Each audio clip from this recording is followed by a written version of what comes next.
Кече 26 октябрда Маданият министрлиги азаттык медиасынын ишмердүүлүгүн убактылуу токтоткон. Бүгүн жогорку кеңештин жыйынында депутат Тазабек Икрамов мындан улам Кыргызстанда сөз эркиндигине басым жасалып, мыйзамга каршы аракеттер жүрүп жатканын белгиледи. Булар өз пикирин, өз оюн айтканга укуктуу деп Конституцияда жазылып турат да.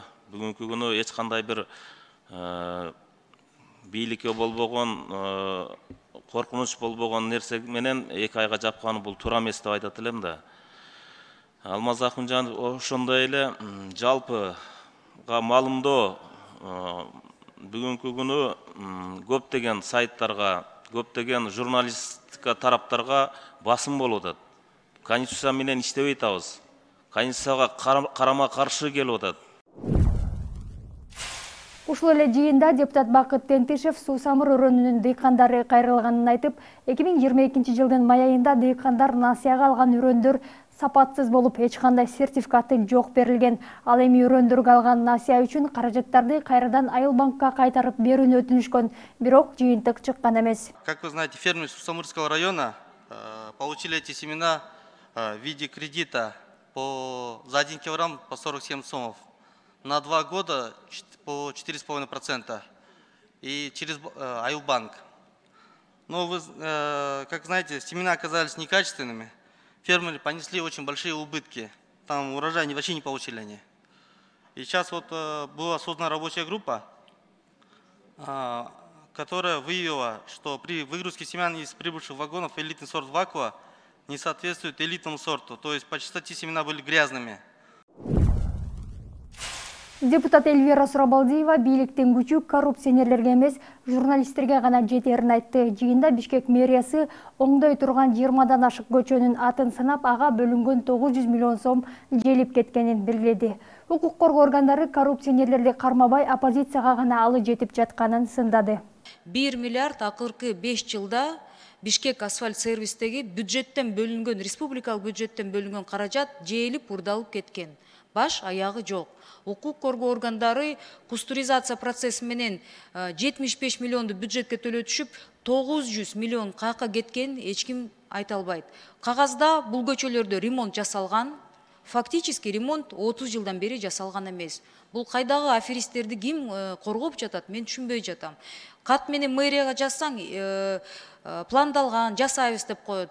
Ушундай нерселерди токтотуш керек. Буга деген УКМК, Ички иштер министрлер, прокуратура акты карап жатат.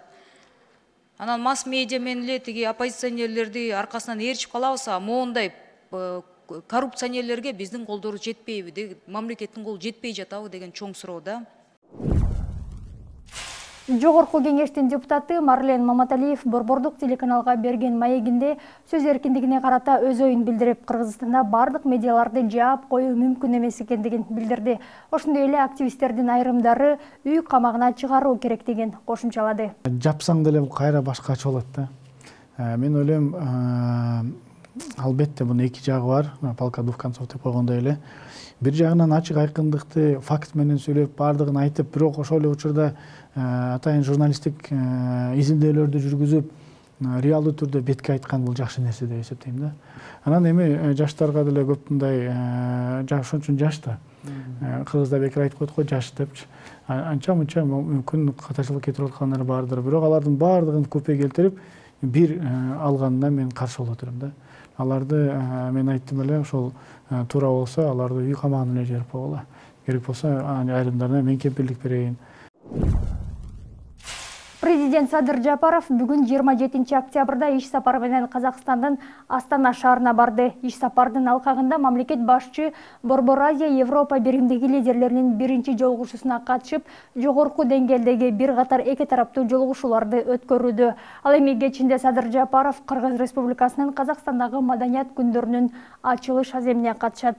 Дал ушул лидерлердин жолугушуусунда башка өлкөгө качып чыгып кеткен коррупционерлерди жазалоо үчүн өз өлкөсүнө кайтарып берүү боюнча кызматташууга кол коюлду.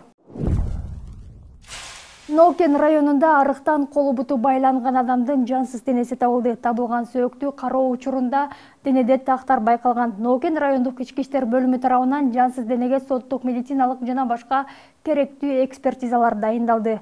Тергөө тарабынан маркумдун аты жөнүн тактоо жана кылмыштын бетин ачуу максатында атайын тапшырмалар жүргүзүлүп жатат.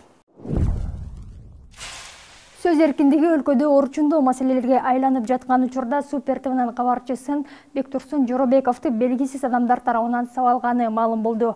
Биздин чыгармачыл топ журналистке байланышканыбызда белгисиз жарандар дарыканадан чыкканымда жаныма келишип, бети башымды уруп согуп, тепкилеп баштады. Анын ичинен бирөө бул Супер ТВнын журналисти деп мени камерага тартып киришти. Качан эсимди жоготконумду билбейм. Эсиме келип үйгө келсем саат 4:30 болуп калыптыр деп комментарий берди. Учурда сабалган журналист Ленин райондук милициясына арыз менен кайрылган. Буга чейин журналист тагдыр, коомдук, социалдык маселелерди, мыйзамсыз көрүнүштөрдү чагылдырып келген.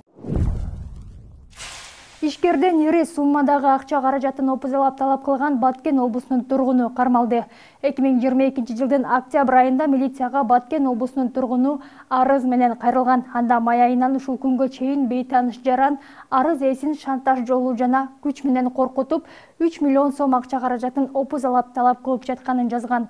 Издөө иш-чараларынын жүрүшүндө кылмышкердин табити барган сайын күчөп, Бишкектен 2 батир акча талап кылганы, кийинчерээк ири өлчөмдө акча алып келүүнү талап кылганы аныкталган.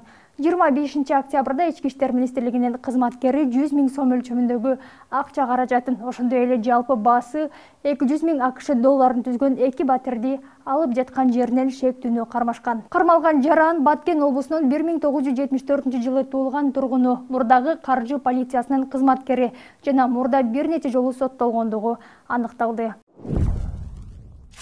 Борбордук телеканалдын көрүүчүлөрү, сиздер өлкөдө орун алган окуялар менен кабардар болдуңуздар. Биздин YouTube, Facebook, Instagram жана TikTok баракчаларынан да көрсөңүздөр болот. Кийинки эфирден көрүшкөнчө аман туруңуздар.